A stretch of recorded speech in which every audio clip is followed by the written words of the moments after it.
Accidental international dental implants hospital advanced టెక్నాలజీతో ఎటువంటి దంత సమస్యలకైనా మా స్పెషలిస్ట్ డాక్టర్లతో ట్రీట్మెంట్ చేయబడును. Root canal, implants, aligners, laser treatment మరియు జుట్టుకు సంబంధించిన సమస్యలు కూడా పరిష్కారం చేయబడును. మా చిరునామా beside Bhramarambika Mallikarjuna theatre, Hyderabad. Hi everyone, this is doctor Madhuri, periodontist and implantologist. So నా స్పెషాలిటీలో భాగంగా గమ్స్. ఈరోజు మనం గమ్స్ గురించి మాట్లాడదాము. సో గమ్ ప్రాబ్లం అనేది చాలా విధాలుగా ఎఫెక్ట్ అవుతుందండి. గమ్ ప్రాబ్లం అనేది ఓన్లీ పుచ్చుపళ్ళ వల్లే కాదు, మన సిస్టమిక్ కండిషన్స్ని బట్టి ఉంటుంది. సో గమ్ బ్లీడింగ్ ఉంటుంది, గమ్ ప్రాబ్లం వల్ల ఉంటుంది.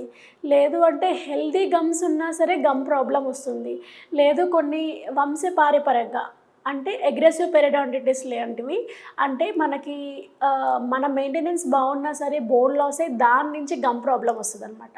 సో ఏ గమ్ ప్రాబ్లం అయినా సరే మనం బేసిక్ ఫండా కనుక ఫాలో అయ్యి ప్రతి ఇయర్కి ఒకసారి పెరిడోంటిస్ట్కి కనుక చూపిస్తూ ఉంటే మనకి ఏదైనా ప్రాబ్లం ఉంటే ఇనిషియల్గానే ఇరాడికేట్ చేయొచ్చు అనమాట.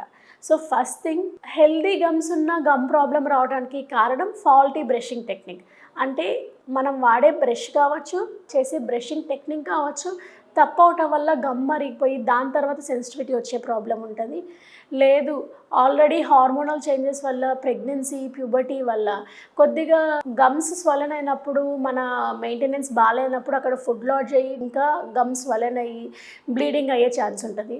ఇంకా కొన్ని వంశపారంపర్యంగా నేను చెప్పినట్టు డిసీజెస్, అగ్రెసివ్ పెరిడోంటిటిస్ కేసెస్లో బోన్ అనేది వీక్ అవటం వల్ల గమ్ అనేది సాఫ్ట్ అయ్యి దాని తర్వాత ఫుడ్ లాడ్జ్మెంట్ అయ్యి గమ్ ప్రాబ్లం అనేది వస్తుంది అనమాట.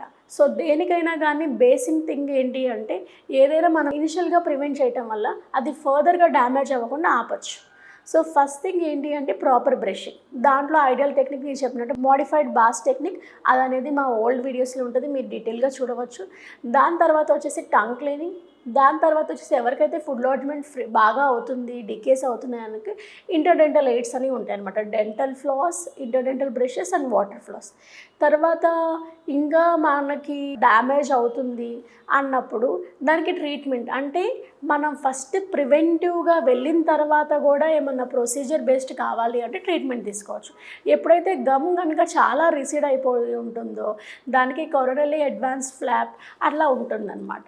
కొన్నిసార్లు గమ్ చాలా ఎక్స్టెంట్గా డ్యామేజ్ అయింది అన్నప్పుడు మనం హార్డ్ ప్యాలెట్ అంటే నోట్లో ఉన్న అంగిటి దగ్గర 1x1 mm ఫ్లాప్ అనేది అక్కడి నుంచి రిమూవ్ చేసి స్పెషల్గా యాంటీరియర్ టూత్లో ఎప్పుడైతే రెసిషన్ ఉంటుందో అక్కడ మనము సూచరింగ్ చేయడం అనేది జరుగుతూ ఉంటుందన్నమాట.